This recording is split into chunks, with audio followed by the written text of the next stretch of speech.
என்னாலையுமே இந்த நிகழ்ச்சியை பார்க்க முடியலையா? என்னதான் நடக்குதுன்னு தெரியல.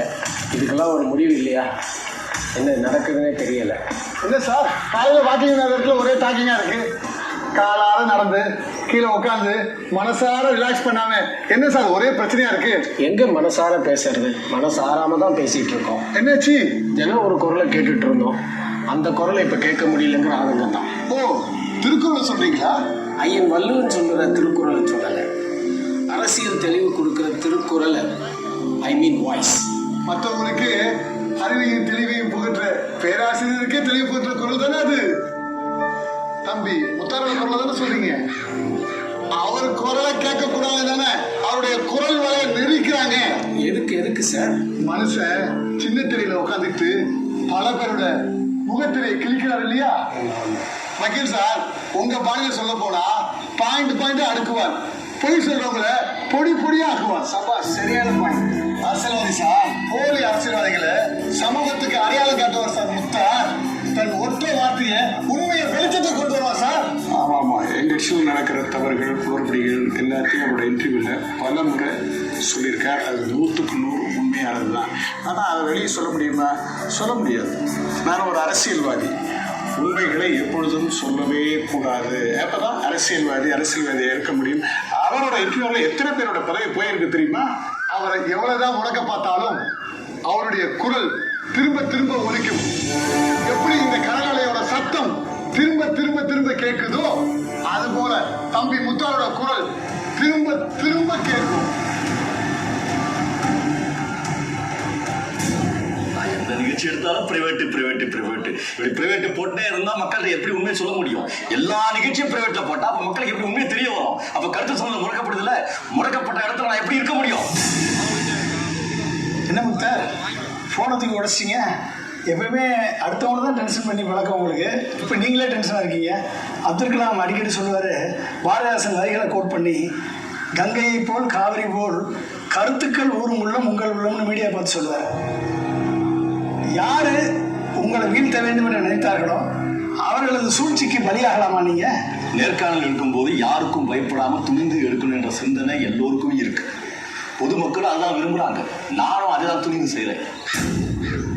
நேர்காணலுக்கு வருகின்ற விருந்தினர்கள் பெரிய விஐபியா இருக்கணும், அவங்க எம்எல்ஏவா இருக்கணும், எம்பியா இருக்கணும், இல்லை அமைச்சரா இருக்கணும், அப்படி எந்தவித பாரபட்சம் இல்லாமல் நான் யாராக இருந்தாலும் சமூக நீதி அற்றுடன் எடுக்கிறேன். நேர்காணலுக்கு வரக்கூடிய கெஸ்ட் அடுத்த நேர்காணலுக்கு வரணும் என்ற அடிப்படையில் பாலிஷியா போகலாம், மெதுவாக போகலாம், அமைதியாக போகலாம், ஒதுங்கி போகலாம் இல்லாமல் துணிஞ்சு எதிர்த்து கேட்குறேன். இது தப்பா? இப்படி துணிந்து நேர்காணல் எடுத்துன பிறகு எத்தனை கொலநோட்டல், எத்தனை அழுத்தம், எத்தனை நிர்பந்தம், எல்லாத்தையும் மீறி தான் ஒளிபரப்புறேன். அப்படி எல்லாத்தையும் மீறி எல்லாவற்றையும் கலந்து ஒளிபரப்புற பிறகு மக்கள் மத்தியில் நல்ல வரவேற்பு பெற்ற பிறகு நிர்வாகத்திற்கு அழுத்தம், இல்லை நிர்வாகம் நம் மீது அழுத்தம். என்ன அழுத்தம்? என் சாதிக்காரன், என் சொந்தக்காரன், என் மந்தக்காரன், என் பங்காளி, அப்படி நான் என்னதான் செய்யறது? கடைசியில் பிரைவேட் இப்படி பிரைவேட்டே போனா இப்போ உண்மையை உறக்க சொல்ல முடியும். இது மட்டுமா?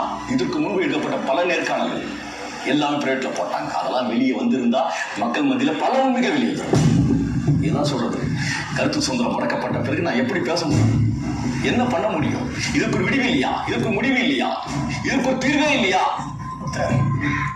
நீங்க சொல்றதுல உண்மை இருக்கு, நேர்மை இருக்கு, அதை நான் மறுக்கல. ஆனா ஒன்று உங்களுக்கு தெரியுமா? இதே பத்திரிகை துறையில அநியாயத்தை எதிர்த்து 10 ஆண்டுகளாக போராடக்கூடிய ஒரு இரும்பு மனிதர் ஒருத்தர் இருக்கார். அவர் உங்களுக்கு தெரியுமா?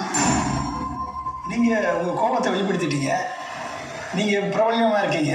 ஆனா அமைதியா பிரபல்யம் இல்லாம உங்களை போல கடந்த 10 வருடங்களாக ஊழலை ஒழிக்கணுன்றதுக்காக பத்திரிகை துறையில ஒருத்தர் தனி மனிதனாக போராடிட்டு இருக்கார். தன் பேனா முனையால லஞ்சத்தை ஊழலை எதிர்த்து கடந்த 10 ஆண்டுகளாக அவர் எழுதிட்டே இருக்கார்.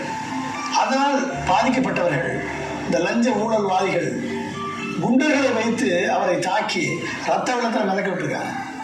இருந்தும் தனி மனிதனாக எதிர்த்து நின்று போராடிட்டு இருக்காரு. இதை நீங்க மனசுல வைக்கணுமா இல்லையா? அவர் தாராமந்திரம் எது தெரியுமா? லஞ்சம் தவிர்த்து நெஞ்சம் நிமிர்த்து, உன் தேசம் உன் கையில். யார் சார் அது? தேசத்தின் நம்பிக்கையுடைய பத்திரிகை ஆசிரியர் என் நண்பர் திரு பாஷா தான். Hello mister Basha. சார் வாங்க, what a surprise. Hello mister Basha, how are you? ஏன் சார் கொண்டாச்சு, எப்படி இருக்கீங்க? நல்லா இருக்கேன். உங்களை பார்க்கும் போதெல்லாம் மறைந்த அப்துல் கலாம் நினைவுகள் தான் ஞாபகம் வருது. ஸோ உங்களெல்லாம் அடிக்கடி அடிக்கடி பார்க்கணும், அவருடைய நினைவுகள் போட்டுக்கிட்டே இருக்கணும். ரொம்ப சந்தோஷம். Thank you mister Basha. Meet my friend mister Mukhtar. Mukhtar, எப்படி இருக்கீங்க? நல்லா இருக்கேன். இப்பதான் உங்களை பத்தி பேசிட்டு இருந்தேன். இப்போதான் நீங்கள் வந்து உங்கள் ஃப்ரெண்டுகிட்ட முக்தாரை பற்றி பேசியிருக்கீங்க. நான் உங்களை பற்றி முக்தார்கிட்ட இப்போ தான் சொல்லிட்டு வந்தேன். எனக்கு உங்களை 2 பேரையும் பார்த்த உடனே எனக்கு ஒரு யோசனை தோணுது. அதாவது முக்தார்கிட்ட வந்து அறிவாற்றலும் அறச்சீற்றமும் கேள்வி ஞானமும் இருக்கு. உங்ககிட்ட எழுத்தும் விவேகமும் இருக்கு. நீங்கள் 2 பேரும் ஏன் இணைந்து செயல்படக்கூடாதுன்ற எண்ணம் எனக்கு தோணுது. என்ன யோசிக்கிறீங்க? முக்தாரின் அறிவாற்றலும் கேள்வி ஞானமும் அறச்சீற்றமும் இந்த உலகத்தில் குரலாக ஒலிக்க வேண்டும். உங்களின் விவேகமும் எழுத்தும் சிந்தனையும் இந்த உலகத்தில் பரவ வேண்டும். 2 பேரும் சேர்ந்து செயல்பட வேண்டிய நேரம் இப்பொழுதுதான். பொன்ராஜ் சார், நீங்க நேரா வந்து சொல்லும் போது மறைந்த மரியாதைக்குரிய அப்துல் கலாம் அவர்களே நேரா வந்து சொல்ற மாதிரி இருக்கு. அப்புறம் என்ன, வாங்க 2 பேரும் சேர்ந்து செயல்படுங்க.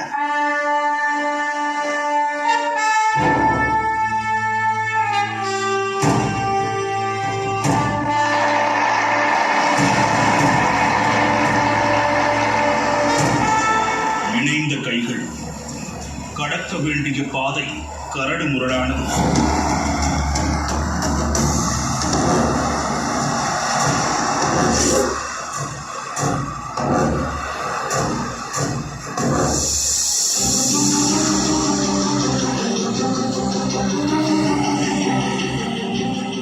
வழியெங்கும் சந்திக்கப் போகும் சோதனைகளும் இழப்புகளும், கடலும் மனதில் உறுதியும் பார்வையில் உக்கிரமும், செயலில் நெறியும் துணை பெற புறப்பட்டு விட்டார்கள்.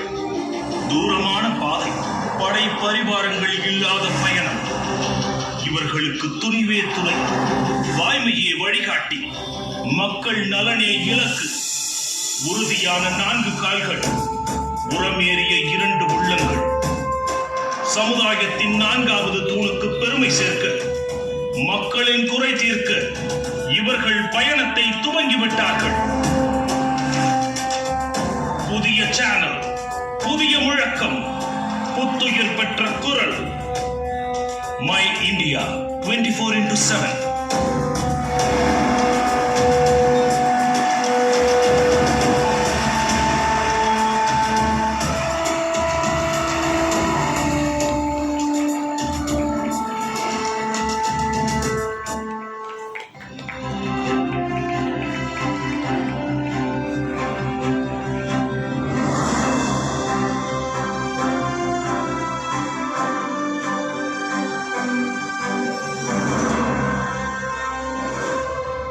மை இந்தியா பிறக்க என்ன காரணம் அப்படின்றத இந்த திரையில பார்த்தோம். தொடர்ந்து இந்த விழாவுக்கு வந்திருக்கவங்க